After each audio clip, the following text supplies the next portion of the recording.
Hello again, everybody, and it's tennis talk time with Coach Michael Joyce. I'm Ted Sobel here on Touching Greatness, and the U.S. Open starts today, Monday, and there's nothing like our own homegrown Grand Slam championship.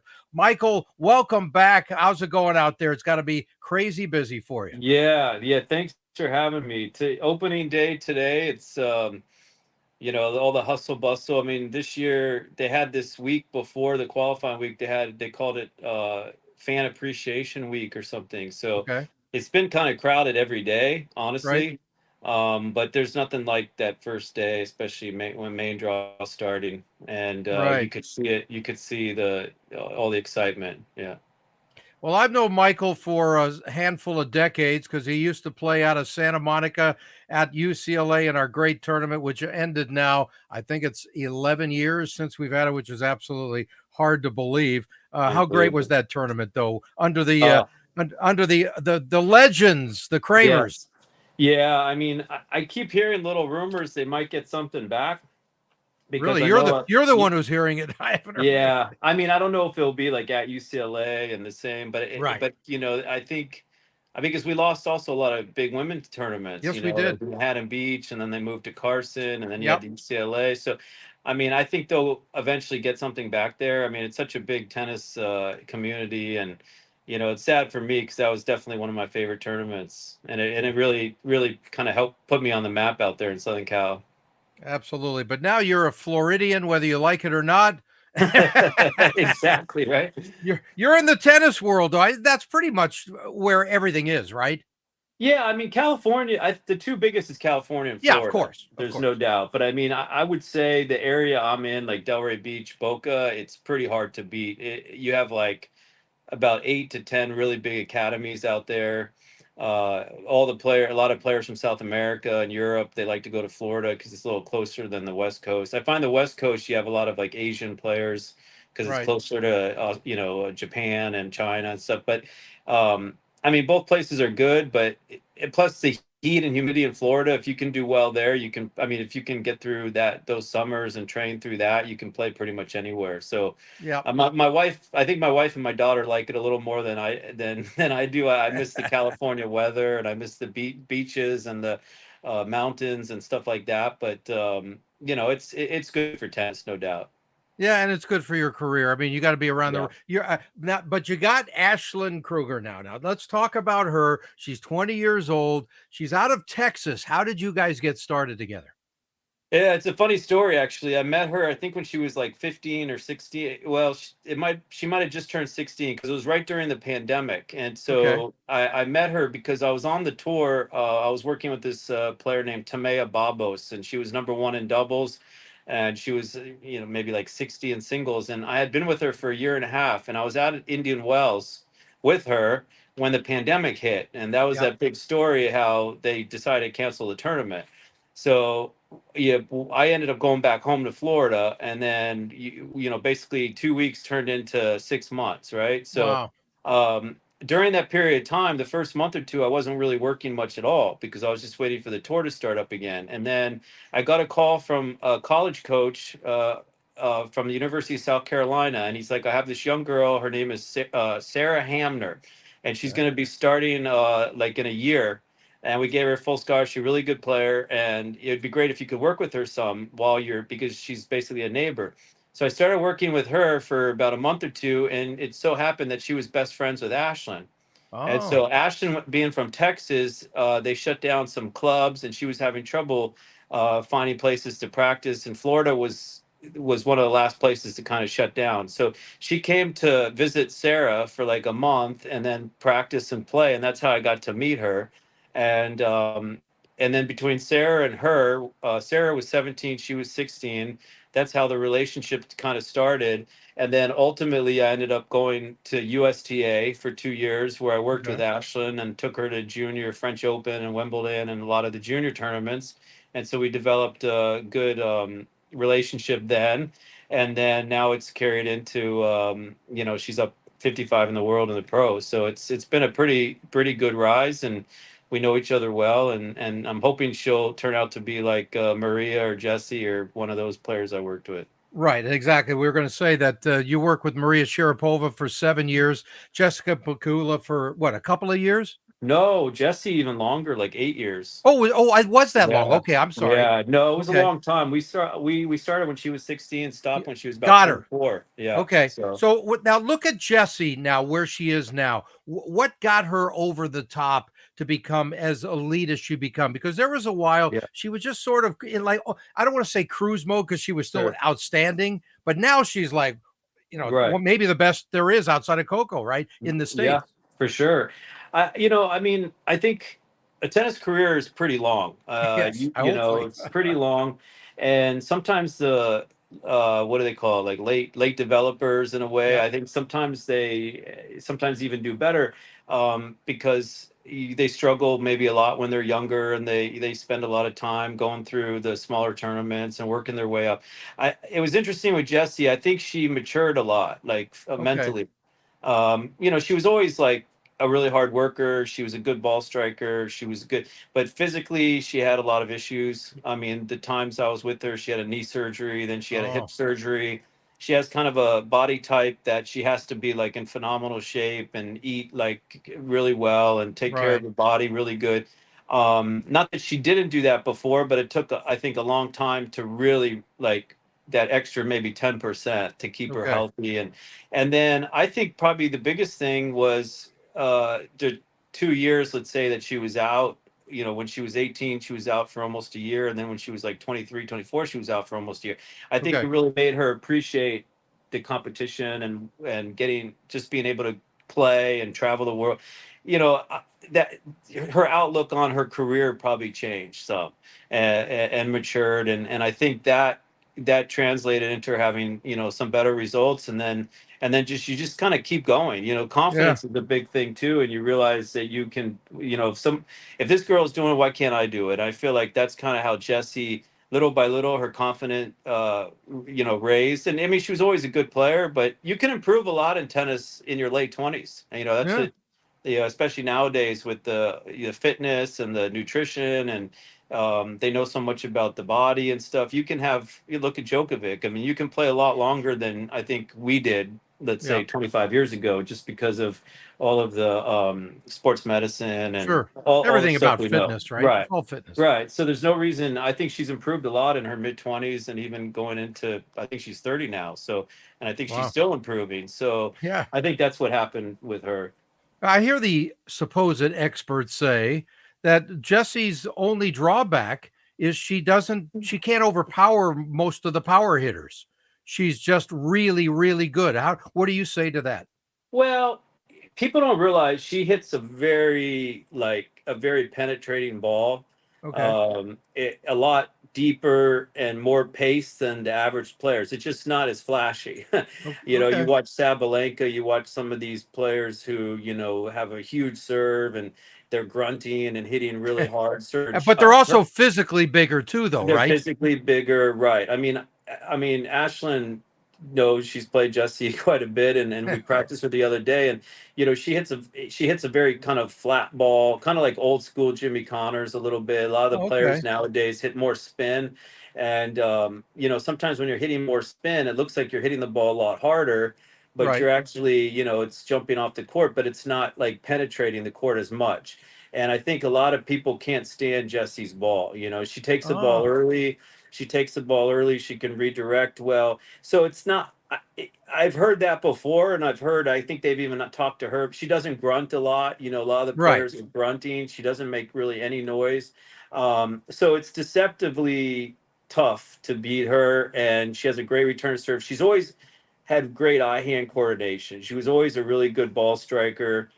Took the ball early. I mean, that's kind of what I liked about her when I first started working with her was that Right. she had great hands, great strokes, great eye hand coordination. Kind of played similar to like how I used to play, and so and she's learned to really like master that game style, and a lot of the girls just don't like that the way she plays. And like you said, she's very solid, and you really have to beat her and Yeah. but she does hit the ball probably a lot harder than people think just Okay. because because of the way she drives through the ball. It's like pace. You've always Got heard it. like that person has a lot of pace. She has a lot of depth and pace, where some other people look like they're hitting the ball maybe a lot harder, but it's a little bit shorter, spinnier. So Yeah, yes, timing is a big part of that too, isn't it? huge. Yeah, I mean, I can relate because I kind of played like that a little bit, like Okay, Jimmy Connors back in the day. He hit the right. ball early, hit kind of flat. I mean, he grunted a little more, but some of the other players maybe look like they hit harder than he did, but his ball was coming through the like sliding through the court really fast, and that's kind of what Right. Jesse does. All right, let's talk about Ashlyn right here. You got a nice little trophy. What's the story behind this baby? Yeah, too bad she couldn't keep that. Well, actually, it's good she didn't keep that one, and we would have had to travel home with it. I don't know that was actually for the Japan Open. We last year, right after U.S. Open, we went to Asia, and the first tournament was in Osaka, Japan, and she won that tournament. It was a 250, and at the time, I think she was ranked 128, and she Wow. moved up to 80 in the world. It was her first WTA title. And that was right afterwards, and they had some really good names on that trophy. They like to. I think she got a smaller one, but Yes. that was in Osaka, Japan, her first WTA title. Okay, so from there to now, let's talk about Ashlyn's recency and how she's really coming on. She has absolutely been in some very tough draws, but Sure. usually the younger players get stuck that way too, don't they? Yeah, I mean, it's obviously, yeah, she's had some tough draws, especially in the big tournaments. I mean, she Yep. started the year, her first Grand Slam that she got directly in was Australia this year, and she played that Q Zhang, who ended up winning the Olympics. And that particular tournament in Australia, I think Ashton lost 6-4 into third. It was a great match. She played really well. She just ran out of gas a little bit at the end, and then the girl made the final. So obviously Right. that was a tough draw. And Yep. then at Wimbledon, she played Chessie, and then, but the thing is like this was her first full year getting in the main draw of most of the tournaments. And Right. when you're playing big tournaments like Rome, Italian Open, and Madrid and French Open, you're going to be playing somebody probably in the top 50 or 80 right off the bat. So and then she's had some really tough draws, but then I think ultimately playing those top players and having Oh, we lost Michael for a second here. Hopefully he'll be back. He is in New York at the U.S. Open, practiced today with Ashlyn Krueger, his star pupil. And we're just hoping he can rejoin us here in a second. He's probably in a hotel with really lousy Wi Fi. That's just the way it works. But he was talking to me just before we started the show about practicing today and the craziness it is on opening day at the Open. And there's Michael. He's back now. Thank you for coming back. That was real Yes. quick. Uh, Sorry about that. that's all right. Stuff happens. You got to pay for your Wi-Fi in your hotel sometimes. Exactly, right? Okay, Um, so oh, finish up what you were saying Yeah, about I was saying, I mean, the hard part, I mean, tennis, obviously the draws have a lot to do with sometimes how deep you get. I mean, there's right, obviously a little luck involved there, but I think for a young player like Ashlyn, having some tough draws isn't a bad thing because it'll make you ultimately it'll make you better. You're playing on big courts. You're playing the best players in the world, and even though maybe you lose a tight match or even not a tight match, but you can kind of see what you need to improve and what you need to right. work on. And I think ultimately it'll make her stronger as time goes on. Yeah, you know what? It's always better to play the top competition, whatever it is, unless you know it's the whole money is on the line that particular Well, day. sure. I For mean, the long haul, though, right? yeah, for the long haul. I mean, that's what you have to look at. I mean, it's Right. kind of, it's like one of those things that, you would like to go deep. I mean, you're a competitor, even though you're young and you want to do well and you want to go deep. And sometimes, but also sometimes you think you have a good draw and it turns out to maybe not be. And then sometimes I mean, the last tournament in Cincinnati, she had to play Naomi Osaka in qualifying. I mean, she couldn't ask for a worse qualifying draw, having Naomi Osaka in qualifying, and she beat her. And then she beat Vekic the next match, who had just got to the Olympics. And so ultimately, like on paper, that was a really tough draw, and she got through it. So, and then I think she's a lot confident from that. So Exactly. And then the thing about tennis is nice too. There's always another tournament. It's not like Olympics or something where you have one every 4 years. So you Yep. try to look at the bright side of it, and you try to learn from it. And I mean, that's part of my job, to try to keep them looking at the positives of, sometimes when they have a really rough draw or something. Right. So talk about the confidence right now of Ashlyn Krueger and how it's different now than, let's just say, even before the French Open.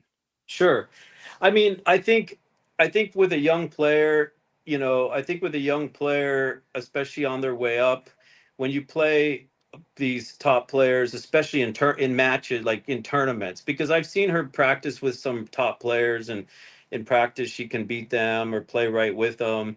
But I think when you start to do it in the tournaments, or like on a big stage, Yep. and you start to realize, like, hey, I belong here, I can play right with them, I can beat them. I think that's, from a young player. I mean, all the players I've worked with who come up to do well, there's that period of time where you can see kind of a light bulb go off in their head, like, hey, I can beat this girl. I mean, even with Jessie, I remember, she didn't do as well at like Ashlyn's age, let's say, Right. but she was starting to like get to top 100 and break in around 20 years old, and 19, whatever, 19, 20. And I remember she started to beat a lot of top players in doubles.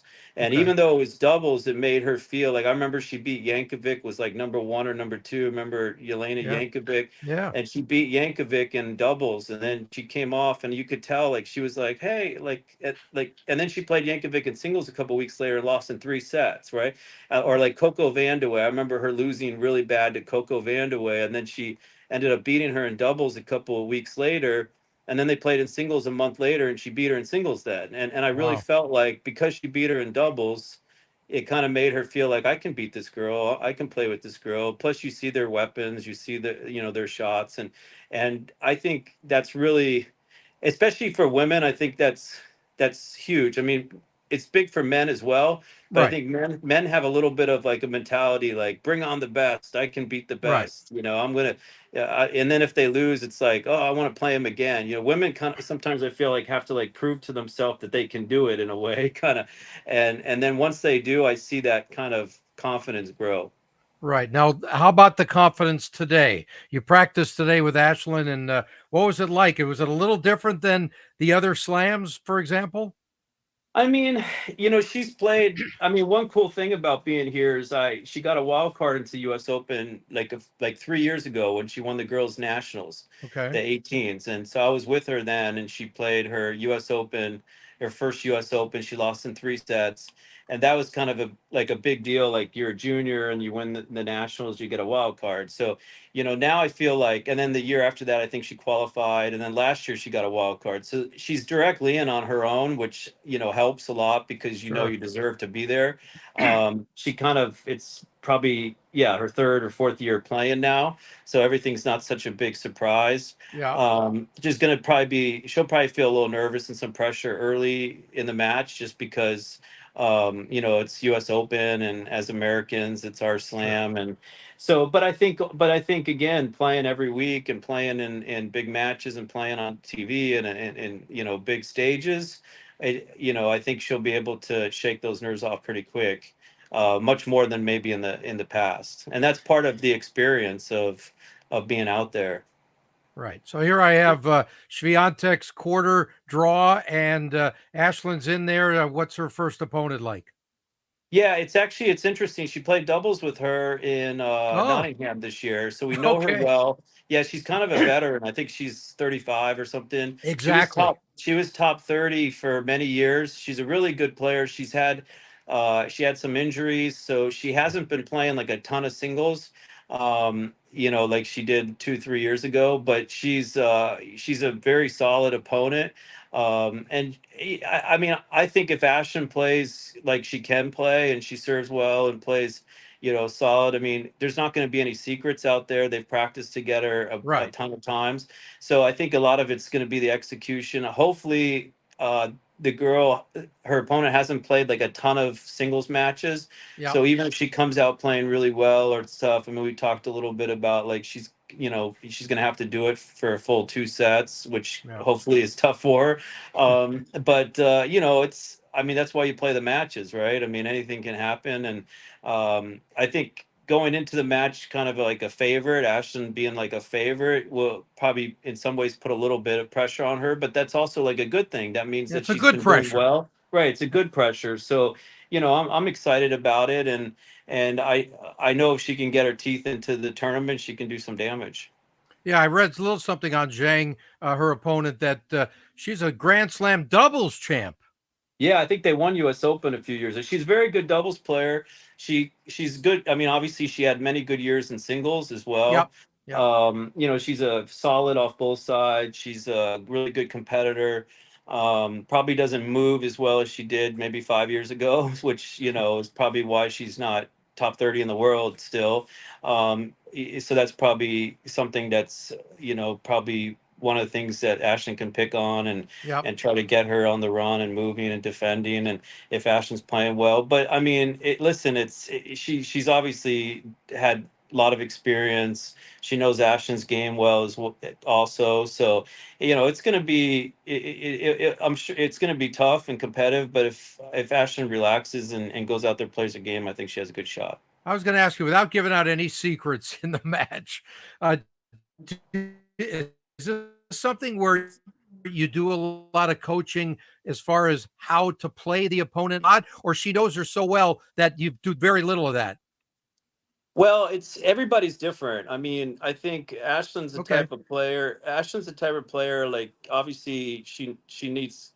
She wants to know tendencies and her strength and her weaknesses, so that you always kind of know that going into the match.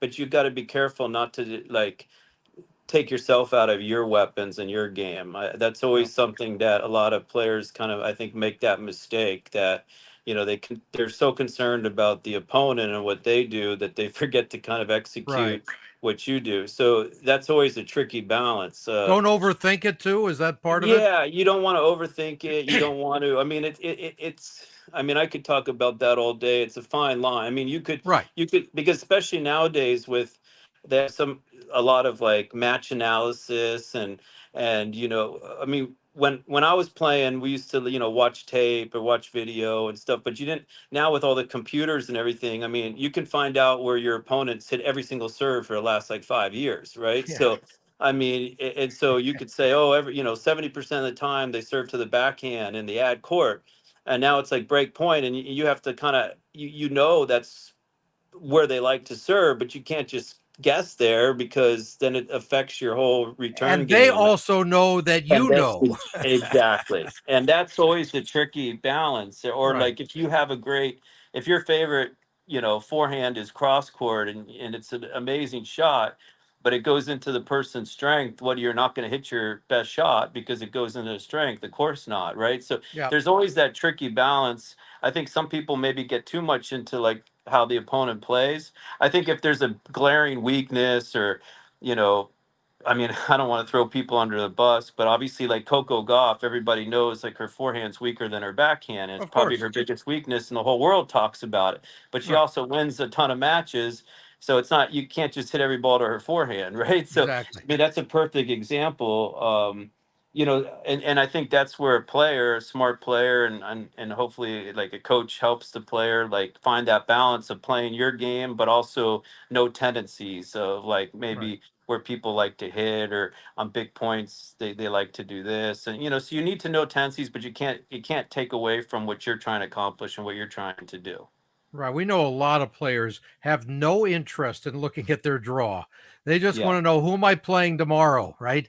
right. What about the coach? Do you look ahead to just I to mean, have sort of a it puzzle in your head? sure. I mean, I look ahead just because I think it's a good idea to Yeah. have an idea of like who the opponents are. I don't think it's great for the player to look ahead that much. I think No. sometimes they do. Maybe they say they don't, but they have an idea, or in some cases, they even if they don't want to, they hear about it, or there's especially now with social media, everything to draws, people talking, whatever. So I think it's silly to say, "Oh, I'm going to play this person in the third round," right? Because you don't Of know if they're going course. to get there. But I think it kind of goes on. I don't think the players look too far ahead. in general, because they have to get past who. But as a coach, I think I always look ahead a little bit, because I want to keep an eye on who she might play next, or Right. I'm not looking to third, fourth round, but I know her, if she wins, her opponent will probably be, or when they play, because I can watch that match and Right. keep an eye on it. So I mean, it's hard. I pretty much know what's going on, Yeah. so, maybe too much sometimes, but I'm No, not the one that has but to you go know out what? there I'd and rather play. know a little bit too much. Well, I don't have to go out and play, so I'd Exactly. rather prepare. If it doesn't Yeah, work out, exactly. then. But also, I like to watch and stuff anyway, because even if it doesn't happen this tournament, it could happen in the next one, Right. or So I like to keep an eye on, like, the players and how they're playing and what they're doing, because not just for this tournament, but even for our trip to Asia or something. Right. A lot of the players, you're going to play them eventually anyway, so. I see you got Andreeva next. Once you take care of Biz in the first round, hopefully. What's that kind of a matchup, just briefly in your head? Well, I think she's going to be. I think she's has a good shot to be a number one player eventually. I think she's unbelievably talented. She's young. Yep. Ashton's practiced with her a couple times. Okay. I mean, the nice thing about the nice thing about her game, Ashlyn, is that I feel like if she plays her style, and she says she can play with anybody, right? Or she can beat anybody with her power and everything. So, Yep. that's a good example of somebody who, Andreeva's a really smart player. She sees the game really well. But also, she has a tricky first round. That Osorio's a good player too. Okay. She's a Colombian player, and she played Emma Navarro last week Yeah, and I lost saw a little of that match. She's really seven good. six. Yeah, she's really good. So I mean, that's the thing. You never know. I expect Andreeva to win that, but at the same time, it could be tough. And they both kind of similar styles, where they're not super powerful, but they're both Right. really crafty. And so obviously, if Fashion gets through her first round and plays either one of those girls, I feel like she has a good shot. It just And she has a power edge too over either of them. Yes, for sure. I mean, How Andreeva. important is that in your mind? Well, I mean, it's important in some ways, but in some ways, it's not. I mean, I like working with Ashlyn, because I like her weapons, and I like her future, probably because of those weapons. But Yep. obviously, you have to. A girl like Andreeva, or the other girl, a lot of the girls have weapons, and Sure. they they're good at kind of um, handling the power and the pace. I mean, that's why they are where they are. So Yep. you have to execute. You have to maybe be a little bit patient at times, because you're not going to just blow the person off the court. Right. But at the same time, that's where it's that balance of, like, playing your game, but playing it smart, taking your chances, and putting that pressure, not beating yourself. So that's always a tricky balance. But both of those girls um, handle pace and power well. That's why they are where they are. But at the Yep. same time, it's like when I used to coach Maria and stuff. I mean, she could overpower players, but then Sure. she also had to be patient, and she had to be smart at how to use your weapons, because you're not just going to go out and serve 30 aces every match. So, Exactly. that's it's a fine balance, but I seem to do well as a coach with those type of players. I've had good success with. So, that's part of Ashlyn's improvement and her maturity of being able to use her weapons, being able to do it consistently, and to believe in her abilities, and do it for a whole match. I mean, Yep. that's ultimately what it is. Yeah, let's talk about the two defending champions, Coco Gauff and Novak Djokovic, and where they stand coming in. It's really weird because Coco's not playing her best, and No, Novak hasn't even played since he won the right. gold in the Olympics. It's like, hey, we just thought we'd stop by this week. Well, I mean, Olympic tennis is always makes the year tricky. Yep. It's like throwing a whole Grand Slam. It's like throwing an extra Grand Slam right in the middle of the summer. And so because I remember I went to Japan. It was 3 years ago. It should have been 4 years ago, but with the pandemic, it was actually 3 years ago. And I actually went to it, and it's tough. I mean, and this year being on clay, so the players went from French Open on clay, Yeah. the whole clay court scenes to the grass, and then back to clay, and then hard court. And I think that hurt Coco a little bit. I mean, obviously after Wimbledon playing Olympics, the French.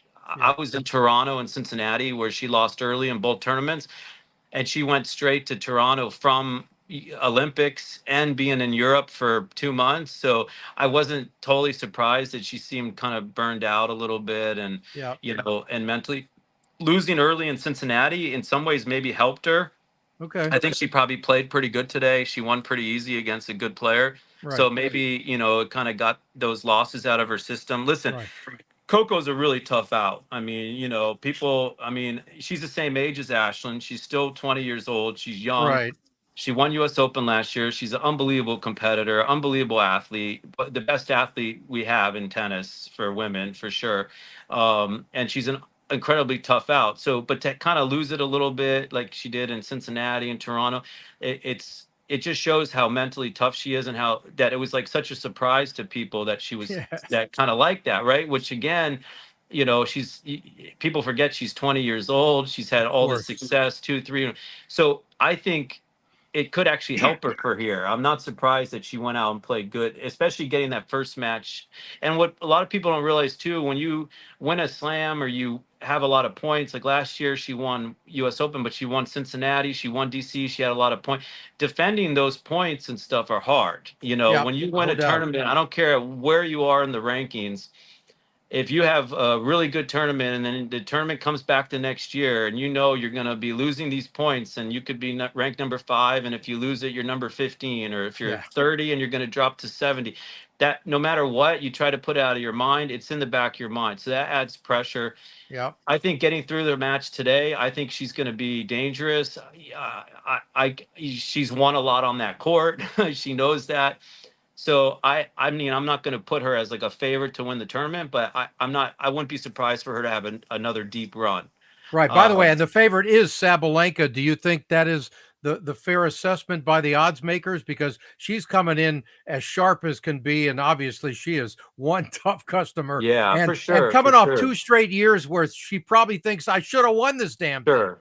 Yeah, for sure. I mean, the funny thing about tennis, though, is like she's the favorite because she won Cincinnati last week. I mean, obviously, like you said, she's done well here before, but Right. going into Cincinnati, she had actually lost pretty early. I think in DC, she had a loss. She Yeah. didn't play Wimbledon because she had a bad shoulder.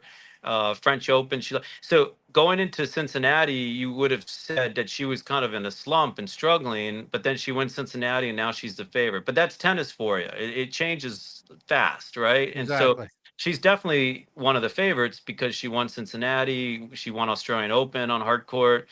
I mean, in my mind, the beauty of the women's game is that I think it's pretty open. It's wide open. I mean, but you got to Right. say the top, Swiatek, Sabalenka, Coco, those 3 4 players, Jesse right there, they're probably the most consistent and the Right. favorites. But the group right behind, you got Daniel Collins, Navarre, a lot of that group is wide open. So Yep. that's the beauty of women's tennis. Anybody could pop in and win.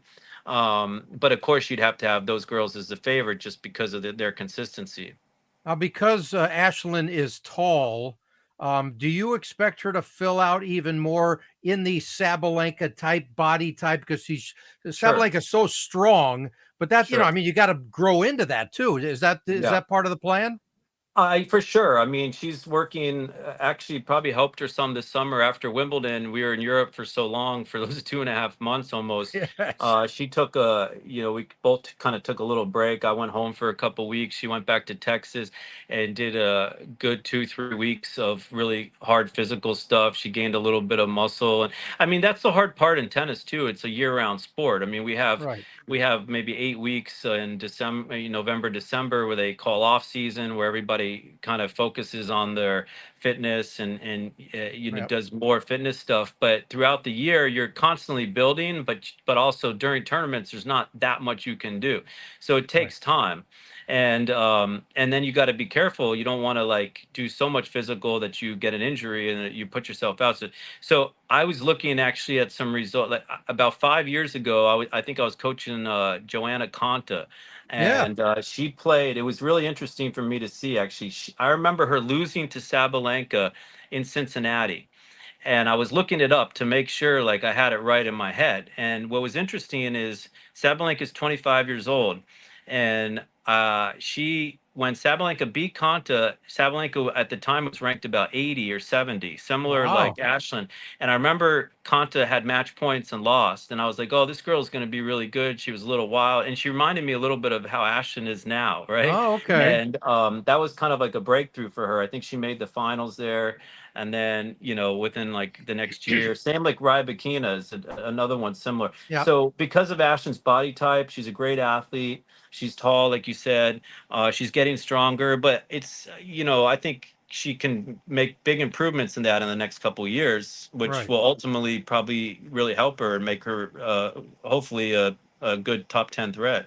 Sure. Now, as a coach, do you go to the videotape sometimes for Ashlyn and say, I want you to see what Sabalenka was like against my girl before she became Sabalenka? I mean, I is that mean, a positive? sure, absolutely. I mean, absolutely. I mean, I think a player, especially like Ashlyn or like with Jesse or Marie, like Yep. you want to have your own identity, but Of course. you also your play similar to certain Right. players. It's kind of like if you're a 5'2" player, you maybe look at like Paolini or something, right? Right. And Right. so Right. I think that's probably, and I think also without even sometimes looking at tapes, they kind of know, they see them or they watched them before, and they kind of Right. know who they kind of want to be like or kind of play like. I think that, Right. they may not admit it, but deep down they kind of know, right? Of So, course. Yeah, but they um, don't know your experiences facing them. Like, for well, yeah, example, sure, if she sees a video of a younger Sabalenka, it's like, sure. wait a minute, that's me, sort of. Yeah, for You know what sure. I And mean? then it also points out how important like the physicality is, Yep. Yep. and the legs getting stronger and being able to push on the serve for 3 sets instead of just a set and a half. Because all of that stuff is part of the development. I mean, usually we maybe do that like when we have a week off at home, or I Yeah. go to Texas and stay at her house, or we look over some old matches, or like you Nice. said, some other players, and for sure, that's part of the development. Absolutely, everybody's kind of doing that. And then, but it Right. was interesting too because I remember when we got to Cincinnati, I told Ashton the story because I kind of forgot. I didn't forget, but I was kind of like, "Hey, last time I was in Cincinnati," because I hadn't been in Cincinnati since then. Like I didn't go to Right. Cincinnati with Ashton last year. 2 years ago, I wasn't coaching on the tour. I took a little time off, and then 3 years ago was like the pandemic. So the Yeah. last time I actually was in Cincinnati was when I was with Conta, and I actually, Oh, okay. the first day we got there to practice, I was like, man, she said to me, and then she had gone there as a little girl, like when she was like 12. So we were talking, and she's like, I came to this tournament when I was 12 with my parents and blah, blah, blah. And she's like, you were probably here coaching somebody. And then I was like, yeah, I probably was. And then I started thinking, because I had been there with Maria a bunch of Right. times. And then I was there with Jesse. And then I was like, who was I with last time? And then I was like, oh, I was with Conta. And then I remember I was like, man, I remember she lost that match to Sabalenka and she was so pissed. Like it was, and then I started putting together. I like, when was that? And then I looked it up, and it was 5 years ago, Wow. which made Sabalenka 20, which Ashton was 20. And so There it's you kind of, go. yeah, you see. So The just having that evolution of a experience, star has got to start right? somewhere. That's right, and and maybe that story also gave her some confidence too, because it's like, it's easy sometimes to forget, like you're 20, you're moving up the rankings, you want to be number one, or top Yep. 10, and then maybe you go through a couple tough weeks, and you got to look at your work as a whole, and that's hard to do sometimes, like you have a couple tough weeks or you struggle a little bit, but you got to look at it like a whole, like from a year to from last year this time 2 years Yep. ago, like she's improved like a ton, and as a whole she's really moving up and doing well. And then you look and say, okay, well, Sabalenka, who's one of the best players in the world, was in a similar boat to where I am at the same age, so I can do the same thing, and I think that Exactly. gives you a lot of confidence. Yeah. Do you have a goal in mind, or is that just keep getting better? We're not worried about Yeah, I mean, you rankings. can't. Yeah, I mean, of course, you want to move up the rankings, and of course, that's always kind of in your mind, and you Right. want. I mean, but also, if you keep getting better, and you keep improving and you keep winning matches, and you know in some ways I feel like next year might be a little easy. I mean, I think this year was hard because she was in the main draw of a lot of big tournaments, plus she's Yep. going to a lot of tournaments for the first time, and Yep. she kind of bypassed qualifying a lot of the tournaments. I mean, like, which is a blessing and a curse at the same time. I mean, a lot of the players go to the Italian Open, and they lose in qualifying 2 3 years, and then they break through, and now they're in the main draw, but they've been there like 4 times, right? We went to a lot of tournaments where it's Ashlyn's first time going to the tournament, and she's in Wow. the main draw, and so that's a great sign. But at the same time, it makes it tough. So I think next year, going back to a lot of these places, and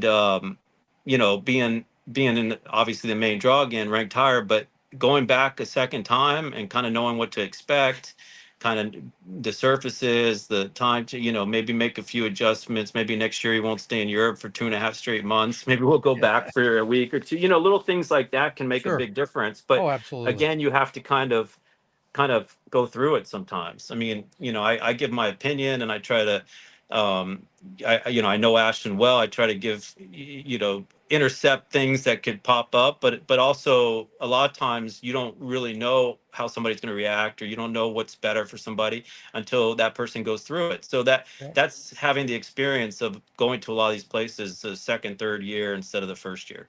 Let's talk a little bit about the men's side of the draw. And certainly, this guy's not too bad. He's 37 years old now, and I mean, does age matter anymore? I mean, it's Yeah, it's absolutely crazy. Now he doesn't have a slam this year, which is amazing in itself, right. but he does have a gold medal, which is really heavy around his neck. Yeah. Well, I think that was a huge priority for him. I mean, he's explained it. I mean, he's talked about it a ton. It was like the last thing in tennis that he hadn't Yep. achieved, and he's talked about. I mean, what makes him so amazing? I mean, not a lot of players can actually say this is more important than anything. I'm putting everything into this, and then actually Yep. accomplishing it, right? And so, I think I think he would, winning that Olympics, he would trade that for winning 2 slams this year. Um, I think after winning it, and he had the little knee surgery problem, I mean, just getting healthy for, I think it probably took a lot out of him. I don't think he's the type that needs to play Cincinnati or something. I mean, Yeah. I think he'll win. I think he plays tonight. Yes, he I does. think he'll find his way into the tournament. I think if he's healthy and he feels good, I think after you get a match, I mean, he did it kind of at Wimbledon. I mean, he had no, people weren't even sure if he was going to play Wimbledon, and then he had the surgery, and then he ended up getting to the finals. Like, so, he has enough experience, and he's so good that he can find his footing really quick. The one thing that could hurt him is some of these young guys like Alcaraz Center, these Of guys who course. are obviously could beat him just maybe in 3 out of 5 on the thing. But I don't see him having any problems. I haven't looked at his draw, but I would be surprised if Well, he here's his draw lost. right there for you. Okay. Yeah. Well, part of it, I don't anyway. It's see him. quarter. Yeah. I don't really see anybody really, maybe Ben Shelton if he's playing really well. I Yeah, mean, I was they going to played ask you last year about in the Ben too. semis. Yeah. I mean, Ben's unbelievably a great player and unbelievably talented, and the Athletic. crowd hyped, yeah, athletic, but it's a pretty tall ask to see Yeah. him beating Novak, right? It's a So good to word for me, him right now for Ben Raw. He's still yeah, raw he's as a raw. player. Sure, he's very raw. He's Yeah. very raw. He's had, some of the losses and stuff he's had early. It doesn't say. I mean, he's an interesting player because if you look, he's kind of. There's a lot of guys out there. Men's tennis is so different than women's tennis, Right. like, so you got guys out there. I feel like Ben can go out there and beat somebody, top player, 7-6, 7-6, or 7-6, 6-4, one break, because he serves so well. And then he could also play a guy ranked 100, and it could be Yeah. like the same 7-6, so the margins are a lot smaller with the type of game that Ben plays. Like Yeah. somebody like Novak, I mean, Sampras was kind of like that. He, even when I used to play him, I'd probably lose, but I knew it was going to be like 6-4, 7-5, or it wasn't Right. like playing Agassi where he could just kick the crap out of you, right? So the way Ben plays, if he gets hot and he's winning tiebreakers and he's getting a, he can, like he did last year, he can go really far. I Yep. think that part will improve as he gets a little bit, more And learn time. some discipline too, Sure. maybe. Learn some discipline. His return should get better.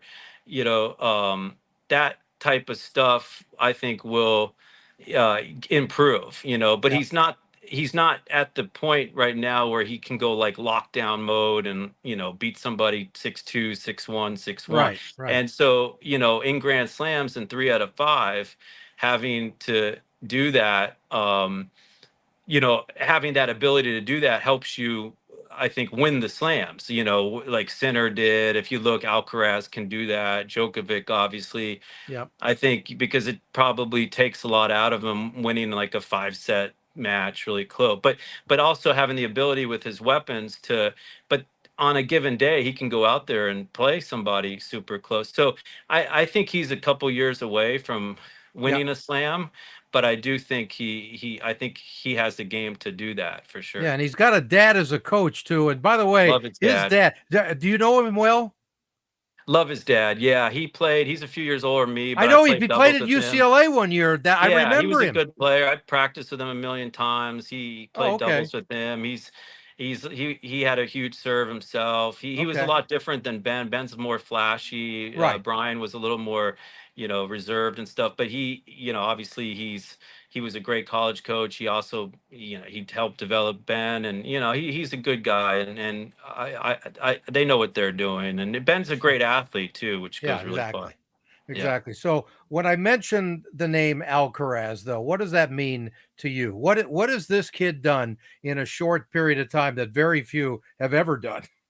Well, he's an amazing talent. Obviously, I think he's a complete tennis player, but his physicality, his speed, he doesn't look like a typical 21 or whatever he is now. He's built. He's unbelievably fast. Every now and then we get like a phenom like this in any sport, and that's kind of what he is. Yep. Yeah, he obviously you can't. I think if he continues to be healthy and he continues to improve, because in some ways he's a little raw, which is actually scary because he's Exactly. been able to do what he's done, and you could actually say he can improve and get a more disciplined, different stuff. So Yeah. that's pretty scary. I think that's what even like Djokovic and these guys talk about, that he's so good and he's accomplished already a lot, and he can keep getting better. So Yes. it's great to see these young guys coming up because we need them. When I mean we lost Federer and Rafa, and now Andy Murray, and eventually Novak Yep. will go, and The new it looks generation. like It's time to start tennis is over again. right. Tennis is in good hands, and so that to me, and the women too. You have these young girls, a good like group of young girls, Andreeva, and you have Coco, and Ashlyn is right there, and you have a good group of young girls, and I think Yep. that's important for our sport to have that. Absolutely. Yeah, What about and Carlos rolled his ankle a little bit in practice a couple of days I ago. saw that. It was sort of weird the way I mean, he literally just turned it like whoop. I Well, need to yeah. stop. I think he seems to be okay. Yeah, I Hopefully. think also he had a problem earlier this year. I think didn't right Yeah, before you're Indian right. Wells, he twisted ankle. So I'm not following it that close, but I saw it, and maybe it's the same ankle. So they probably wanted to. I do know Djokovic actually stopped practice early because his back was a little tight. I mean, Oh, these things happen. Yeah, I mean, yep. it's just nowadays with all the cameras and social media Of and course. everybody posting it. I think it's. I mean, if you're I would say, you have a match the next day. I mean, I saw Alcaraz's, and like you said, he did tweak it, right? And Yeah. so, they probably wanted to stop. I didn't look like it was horrible. He kind of Right. walked off, and they wanted to treat it. And I mean, these guys and girls practice. I mean, if you're not ready to play a couple days before the tournament, you're not going to You're extra not going 20 to do minutes well of anyway. practice, right? So if something hurts a little bit, or like you're a little bit tight somewhere, which happens a lot, especially with all the nerves and pressure, I see people shutting down practices all the time. So I don't Right. really look into it that much, really. No, I totally get it. And Yeah. I never asked you, is Ashlyn playing doubles? Yeah, she's playing with Sloane Stevens again.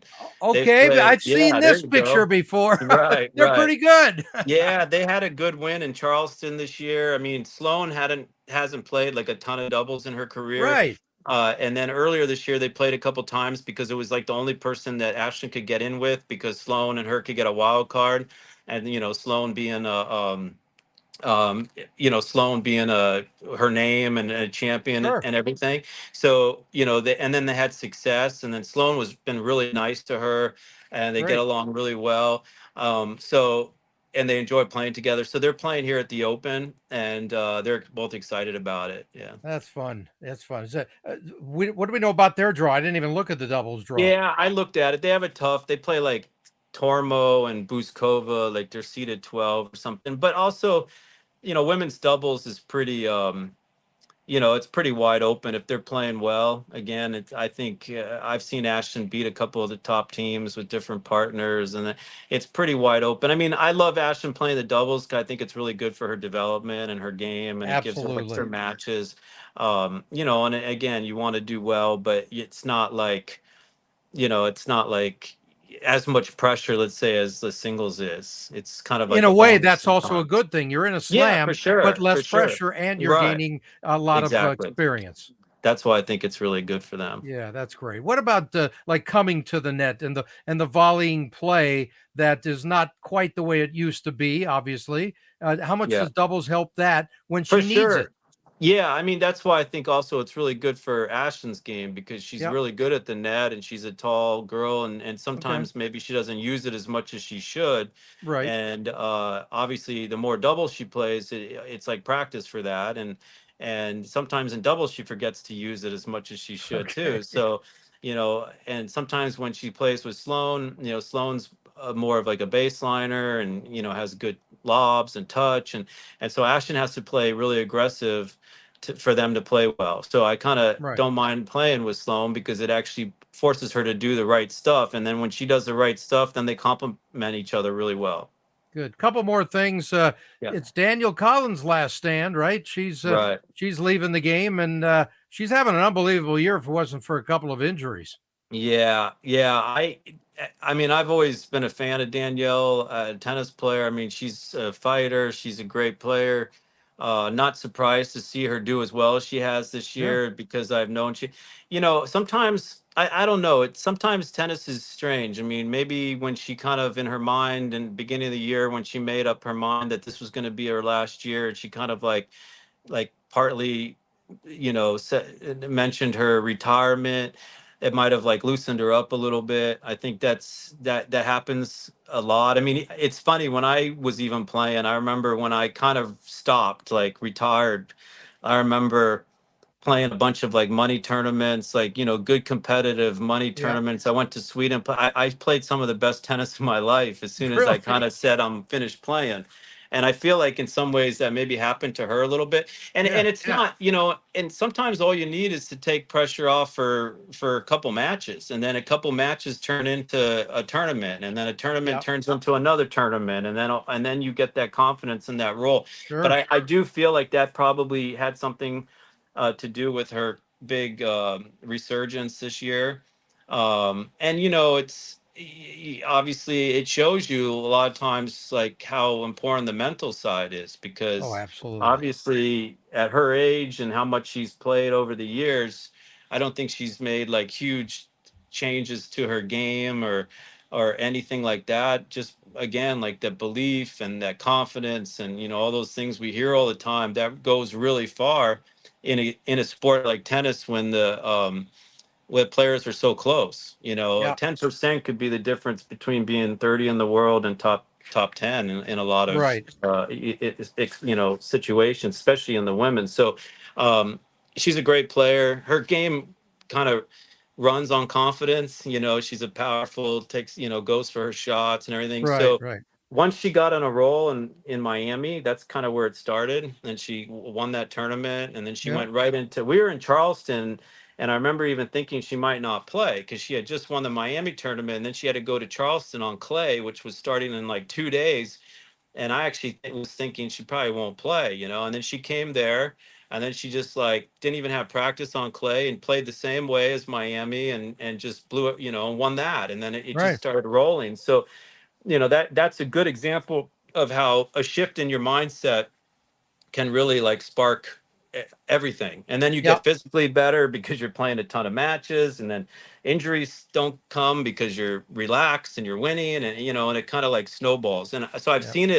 I've seen it happen many times, but in her case on a big stage and getting to top 10 and Olympic, obviously was in the eyes of the whole world, and she's really had a great run. So Yep. you know, I actually feel like she may not do as well now because now she's had that breaks and Yeah. stuff, Yeah. right? And she Exactly. lost probably some of that momentum, but we'll see. She could probably get it back pretty quick if She's she's going to be playing. slightly fired up at the U.S. Open, I though, think right? so. Yeah, for sure, for Yeah, sure. and that crowd will be too, obviously, Yes, which is going to yes, be amazing. That's the best thing about that place. The for atmosphere sure. is like a tennis Right. circus. Yeah, and if being an American, you got to use it. Exactly. You got to use Exactly. it.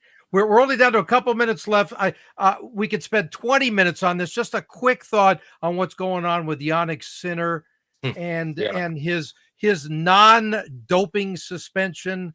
I guess it's become sort of a big deal that yeah, he wasn't suspended.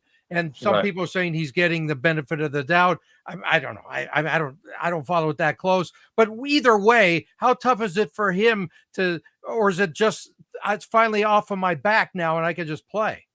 Yeah, I think amongst the other players, I don't think it's going over very well Really? because, yeah, not necessarily because they feel he Fairness? You mean a cheated. fairness thing? Yeah, fairness, because I will tell you, he's the only player I've ever heard of. I could be wrong, but I Okay. don't think I am. He's the only player I've ever heard of who has actually failed a test, let alone twice, and was able to keep playing through. Oh, Because okay. usually what they do is if you fail a test, Right. they suspend you and then they look into it. Yep. Whether it's 100th million% or if it's something more serious.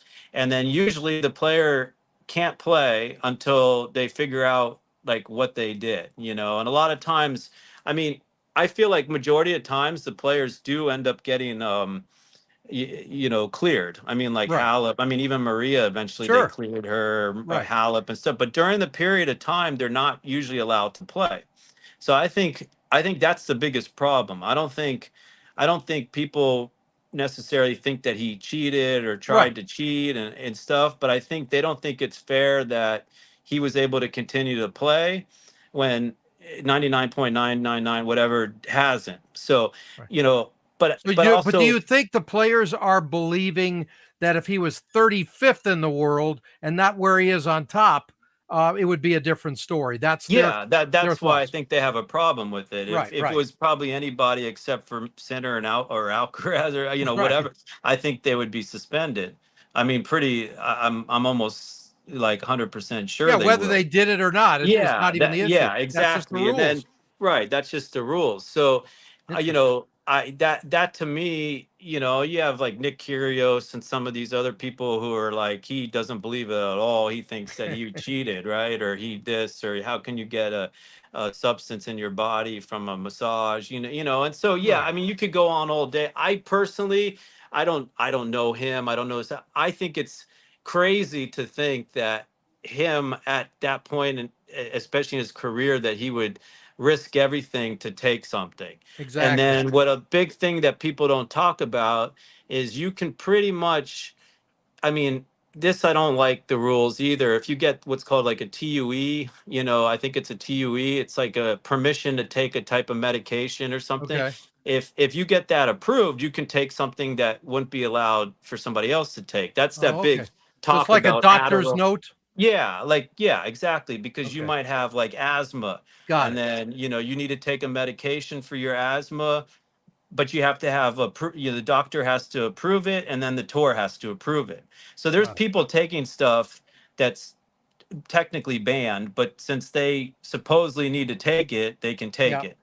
And Yeah. to me, that's always a very fine, like, I don't necessarily think that's fair. But then at the same time, how do you really police that? Because, Right. if you have a serious case of ADD or something and you need Adderall just to function, and it's okay, and they say, well, you can't play unless you take this, and then you get to the point where maybe some players are taking stuff that maybe they don't really need, but the doctor says they need it, so it's helping them. So if somebody like him wanted to actually cheat, they would do that. They want Right. to. Exactly. So By the way, Michael, you're showing a great example of what I say about almost everything in life. Very little is black and white. Very yeah, of little. course, There's of all these course, variables with right, everything, and you right. can't just say he did this because of No, that. It's not no, that simple. no, it's not that simple, and that I mean, and that's where I don't less necessarily hold him. um I'm Right. not looking at him like a cheater or something, No, no, I right? get it. I And get it. I don't think many people are. I think they just don't think it's right in some ways that somebody ranked 40 in the world has to sit out for a year while they figure out what if they're Yeah. if why they took it or what it was or whatever. So but I think also the general public is going to forgive him, and I think it's just going to eventually pass, because especially with the fact that it was like 0.000, I think a normal person sits there and goes, well, how could that help them? Which they're probably Right. right. I don't think it was helping them. So Exactly. I think it'll blow over pretty quick. I mean, I know people who have actually been suspended for, long periods of time, or maybe even Right. did something, and eventually it's forgot. He's young enough. I think it's probably, I think it weighed on him up until Cincinnati for sure. I think it Yeah. probably was Makes weighing on sense. him in Cincinnati, because you could see his results struggled a lot, and he also looked like a lot this year. He had the hip injury. He didn't Yep. play the Olympics. We don't know. Maybe the Olympics didn't allow him to play because of the tests, and he used the injury. I mean, so much goes on that's Absolutely. that's not in the press, or they try to keep stuff quiet, and so that's my opinion on it. I think it's something. It's an unfortunate situation. Earlier in the week, he mentioned that his physio and the trainer, apparently the guy that gave it to him with the massage, Right. that he was keeping them, and now all of a sudden I heard that he's fired them. Yeah. So that's Supposedly both guys probably, are gone. if both guys are gone. I think that's partly, like, what do you call it, peer pressure or something? The press Or will it's a probably. PR move. It doesn't, but That's you what know I what, mean. doesn't PR matter. move. You got to clean house Right. anyway. You got to do it. Exactly. And so I think eventually it's just going to blow over. It'll Right. be fine. I don't By the think way, it's and how much of that is what our parents teach us too? If you have a sure. good reputation and people respect you for whatever reason, and you get involved with something like this, and you show that you probably were clean, they're going to Yeah. give you a benefit of the doubt over Yeah. another guy who's got a Sure. bad reputation. That's Yeah. just the way it is. It is, exactly. And then sometimes you see some of these guys that have maybe a great reputation. They're not a great reputation, like Nick Kyrgios keeps saying. Whether Yeah, Nick is right or wrong, like if this happened to him, they probably would have like crucified him, they would have And suspended him for 30 years. absolutely, yeah, exactly. And he knows that, and so that's what he's kind of saying. But that, like you said, that's life, right? I mean, it's Exactly, kind of exactly. like, so the fact it was so small, and like I said, nowadays I think I don't see that many positive tests anymore. You're going to see a few here, there, Right. whatever. But like I said, I think if somebody's gonna, I mean, I know Ashlyn, along with other players, they get drug tested so much, out of competition, in competition, blood test, urine test. Yep. I find it very difficult for a player to actually be doping, to actually help them with that, and, Right. and not get caught, And unless, think, or be yeah. stupid enough to think they would get away with it. That's what I mean. Yeah. So, it was obviously a mistake, and probably something, but it definitely, I'm sure, was very, stressful for him, and Right. everything. Okay. Absolutely. Last thing, we got to get out of here. Just anything specific you're looking for at this Open besides your girl Ashlyn raising the trophy somehow Yeah, at the yeah. end?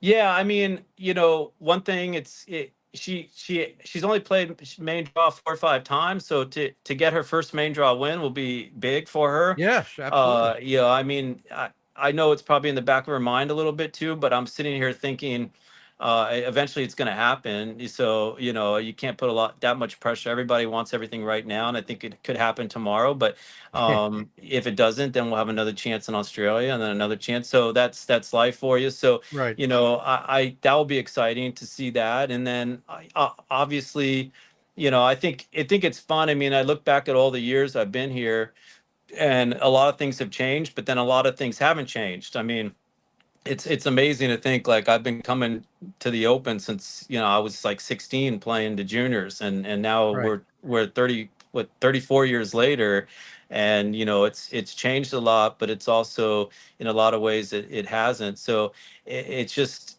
to Oh no, I'm not going to lose him at the end of the show. Oh, I'm sorry, folks. If I'm going to give him 1 minute to come back because I want to wrap it up with Michael Joyce here.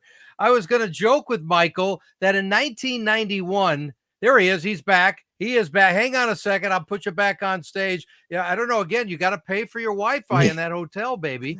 We've been pretty lucky, actually. It's when somebody calls. I notice now when somebody calls my phone, Oh, it disconnects the yeah, Wi-Fi or the it call? disconnects the call. Okay, Yeah, well, I was just yeah. bantering for a split second there. I wonder if he's told his pupil, his star pupil, of his first match at the U.S. Open in 1991 when he beat another local L.A. guy named Crow. Do you remember that Yes. match? Oh, I remember it. I Were you a remember little it so nervous? clear.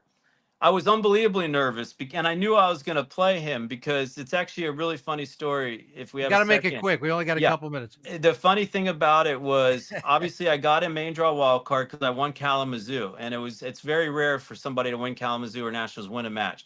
So Okay, the draw comes out, I'm playing a qualifier, and Pat Crow I had actually beaten twice before the U.S. Open. And so I right. remember he beat Shannon Stolly, who was #1 seed, and I remember telling my dad, I said, "Watch, I'm going to play Pat Crow, and then I'm going to have the pressure where pretty much 126 other guys, I would have been the underdog. But I played Right. Pat, and I lost the first set, and he served for the second set, and I won that set 7-6, and I won the last two sets 4-4. But I was tight as a drum because it was the one guy in the tournament I really felt like I should beat.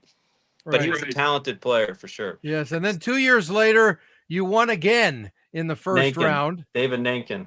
Exactly. So you have 2 wins at the Open that I saw. Now, do you have anything Yeah. else?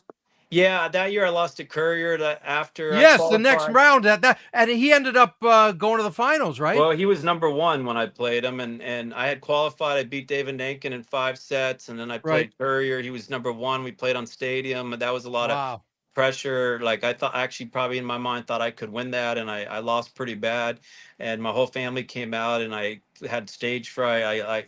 But and then one year we had match points, Vince Spady and I against the Woodies, and we served for the match in the third set, 5-4, 40-15 serving.